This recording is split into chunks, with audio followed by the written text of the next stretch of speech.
Pak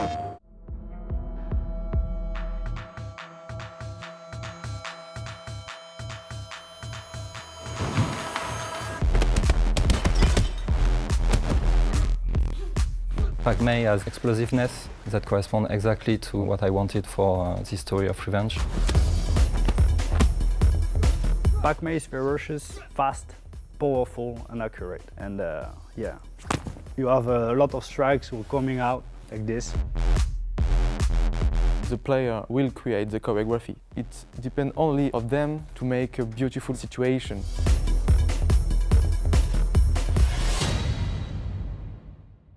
When I was 14, I went to China with my father, get back in France and start learning Chinese in school. So I find some master in France, but I didn't find the right master and the right style for me in France. So I went to China and I find Pak Mei in Foshan and I start learning with this clan. The right master is Lao Wei San. I wanted to be better and start to be one of the best. One day I became master myself. Most of Kung Fu we see, it is like what Jet Li is doing, it's like opera Kung Fu.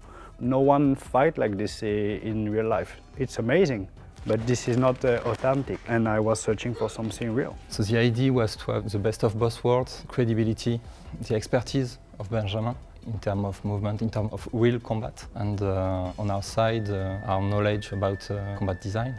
For me, it was natural to integrate Benjamin's Pak Mei into our game, to use his moves as an inspiration for our main character's animation. I bring some specifics in the mechanics of the gameplay, the interaction with other NPC. I create a movement of 3 weapons for the main character, the baseball bat, machete, and the staff you will see is Pak Mei from Foshan.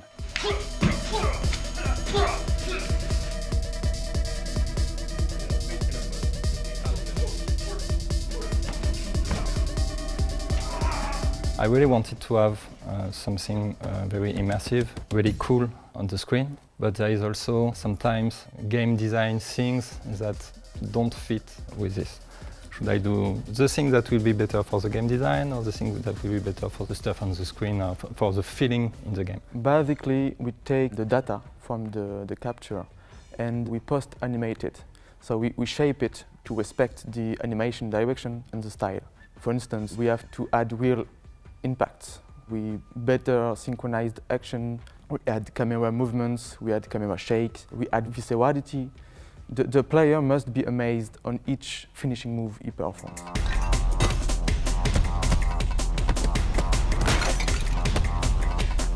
Some move we changed a little bit because it was making sense when we were doing like this, like a stab. Yesterday we do a stabbing technique and I needed to finish the NPC with a stabbing technique, and at the end I thought, oh no, it will be good to just cut the throat. And I just changed the technique like this because in the action it was feeling more like this.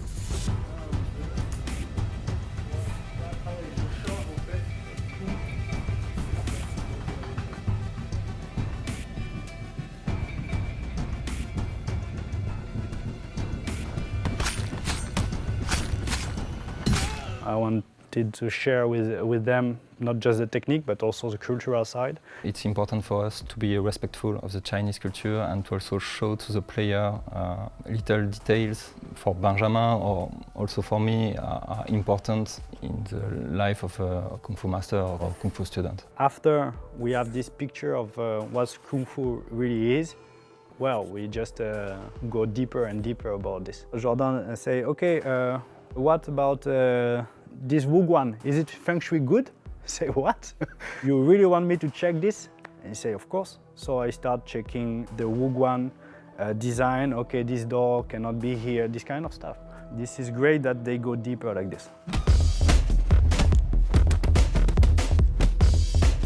In our game, we don't want to depict the main character as invincible. We want the player to have pressure, to be surrounded by multiple enemies. Any mistakes of the player can be deadly. And I came with one idea, 2 ideas, 3 ideas. Say, okay, this one is the greatest one, this is what we want, and we just move forward like this all the time. Actually, there are I don't know, maybe 160 moves only for the main characters. Each move was designed for a particular situation. It needs to be effective, it needs to be credible, and it needs to be beautiful. The player can, I don't know, just rushing and evade, but he can also kill all of them with style. That idea is the art of Sifu.